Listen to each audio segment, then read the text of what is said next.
Nos vamos a Estados Unidos. Las autoridades estatales de Minnesota informan que agentes federales de inmigración, precisamente de Estados Unidos, dispararon y mataron a una nueva víctima. En este caso, este sábado fue un hombre de 37 años que fue asesinado en Minneapolis. Este homicidio ha generado una severa reacción por parte de los habitantes de la ciudad, causando olas de protestas multitudinarias.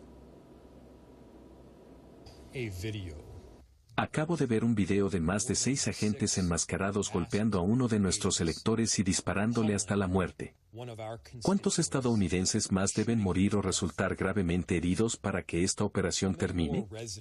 Sus hijos y nietos les preguntarán de qué lado estaban, qué hicieron para evitar que esto sucediera, qué hicieron para proteger su ciudad y su nación. Estados Unidos no es esto. Cientos de personas se concentraron en el lugar de los hechos. Agentes federales intentaron dispersar a la masa mediante el uso de la fuerza bruta y disparos de gas lacrimógeno. Este nuevo asesinato se produce apenas 3 semanas después del asesinato de René Good, quien se encontraba en su automóvil y que ha provocado decenas de manifestaciones en diferentes ciudades de Estados Unidos en los últimos días. Y la tragedia de hoy reaviva el debate sobre las políticas migratorias de Estados Unidos, especialmente la violencia de sus fuerzas de seguridad en el control de fronteras. Y a medida que crecen las críticas internacionales, este incidente subraya las preocupaciones sobre precisamente el uso de la fuerza y los derechos humanos en estas operaciones. Para analizarlo, nos conectamos con nuestro analista internacional, el doctor Pablo Jofré Leal. Pablo, Karen Marón lo saluda, ¿cómo se encuentra? Muy bien, Karen, muchas gracias por su llamada, un gran saludo. Muchísimas gracias por atendernos, bienvenido. Precisamente, dado el historial de Estados Unidos en el uso de la fuerza letal en operaciones de control migratorio, como es en este caso, ¿cómo se justifica la acción de los agentes federales y qué garantías existen de que este tipo de incidentes no se repitan, especialmente cuando se trata de personas vulnerables como son los inmigrantes? Desde el punto de vista, Karen, de los derechos humanos o a la supuesta libertad de manifestarse que dicen sostener permanentemente en Estados Unidos, no existe justificación alguna. Son acciones que son parte de una política, como usted dice, de atacar a personas vulnerables, pero que también atacan a aquellos que se oponen a estas medidas de persecución contra los migrantes o solidarizan con ellos. O sea, las 2 últimas muertes que hemos tenido, de la señora René Nicole Good y la última de Alex Pretty, un enfermero que trabajaba en una unidad de cuidado intensivo, son estadounidenses que solidarizaban con los migrantes. Por tanto, estamos ante una política de terror que además está plagada de falsedades, de mentiras, como por ejemplo establecer que en el caso de la señora Good, como en el señor Pretty, es parte de un terrorismo doméstico. Así lo dijo, sí. O sea, es una nomenclatura absolutamente desquiciada, ¿no? Es una palabrería hueca, carente de moral, y que suele ser muy usual, muy usual, usarlo en los círculos de la ultraderecha, no solo en Estados Unidos. Hemos escuchado algún tipo de esa palabrería también en personajes de libertarios como Javier Milei en Argentina, o de criminales de guerra como Benjamín Netanyahu en los territorios palestinos ocupados. Parece ser que hay un menú de uso de palabrería para tratar de justificar lo injustificable.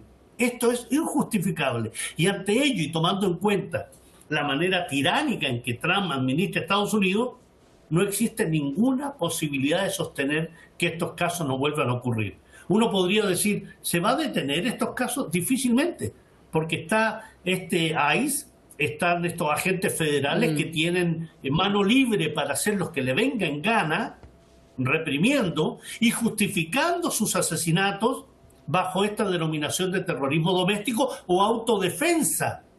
Es decir, 6 agentes del ICE asesinan a una persona y eso le llaman autodefensa.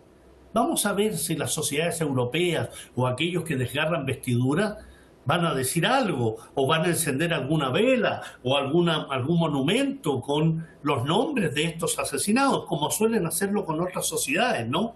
Acá hay indudablemente una fuerte tensión entre estos agentes federales que violan la ley, agentes locales de policía, en el caso de Minneapolis, por ejemplo, que han tratado de mantener el teatro de acción para que no se manche con acciones que entorpezcan la investigación, pero con un FBI que también entorpece las investigaciones. Es decir, agencias de gobierno que no trabajan mancomunadamente porque hay una política que viola los derechos humanos.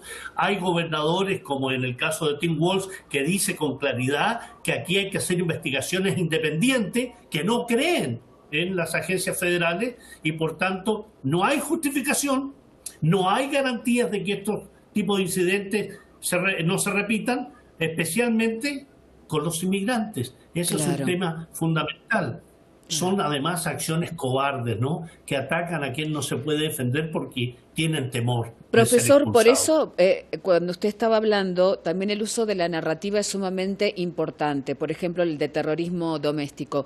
Pero también cuando hablan de fue un tiroteo. No fue un tiroteo, es un asesinato. Son asesinatos. Entonces, el control de la narrativa, tal cual lo han manifestado, es fundamental. Y sobre todo por estos gobiernos y estas políticas del uso de la fuerza indiscriminada, porque hacia afuera la violación del derecho internacional humanitario y hacia adentro la violación de los derechos humanos. Por lo tanto, ¿qué impacto tendría este incidente en específico en las relaciones entre Estados Unidos y países de América Latina, especialmente aquellos que enfrentan crisis migratorias y que impulsan a miles de personas, por ejemplo, a buscar asilo en Estados Unidos? ¿Podría este evento agravar las tensiones diplomáticas entre Washington y gobiernos que obviamente ya critican la política migratoria estadounidense, profesor?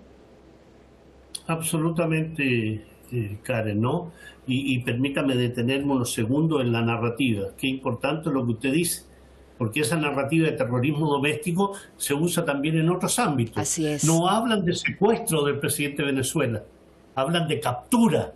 ¿Ah? Entonces, ese relato de cambiar, de verbalizar de otra forma, indudablemente genera que millones de seres humanos digan, sí, parece ser que esas personas eran terroristas y por eso murieron. No, no murieron, las asesinaron. Las asesinaron, Así y no fue un tiroteo. Exactamente. La palabra es un asesinato. Y este tipo de incidentes, de asesinatos, de acciones de represión, y que están afectando a migrantes latinoamericanos fundamentalmente, va a tener un impacto muy potente, sobre todo en el triángulo de Centroamérica, ¿no? Honduras, Guatemala, El Salvador, que son los que proveen la mayor cantidad de migrantes a Estados Unidos, pero también con México. Y con México, y con Colombia, y con Brasil, y con Venezuela se están teniendo fuertes tensiones producto de esto, ¿no? Son los únicos países que están señalando con fuerza en América Latina que las políticas migratorias de Trump, catalizadas en este segundo mandato, violan los derechos humanos de millones de seres humanos, de compatriotas. Hay otros casos, como el del gobierno chileno, por ejemplo, que suele callar obsequiosamente para no ver perjudicado su comercio con Estados Unidos, o el acceso a la denominada visa waiver, ¿no? Que favorece la entrada a Estados Unidos. Aquí hay que catalizar esa crisis de relaciones políticas con un ente represor como es Estados Unidos. Aquellos países como Argentina, Bolivia, Ecuador, Paraguay, El Salvador, entre otros, que están absolutamente sometidos a la bota estadounidense, ¿no? Y van a aprobar cualquier cosa que se diga de allá, incluso recibir inmigrantes expulsados en las cárceles de El Salvador, por ejemplo. Así que en ese plano hay una diferencia, Karen, entre aquellos que están luchando fuertemente desde el punto de vista político de denunciarlo y aquellos que simplemente son parte del malinchismo, ¿no? De esos yanaconas de la mano del tío Sam, de aceptarle todo lo que haya. Entonces, creo que en ese caso, indudablemente el impacto va a ser potente y está siendo potente porque va a generar efectos no solo políticos, diplomáticos, sino también económicos. Hay muchos países que dependen de aquel dinero que se envía desde Estados Unidos. Así que hay múltiples aspectos, Karen. Así es.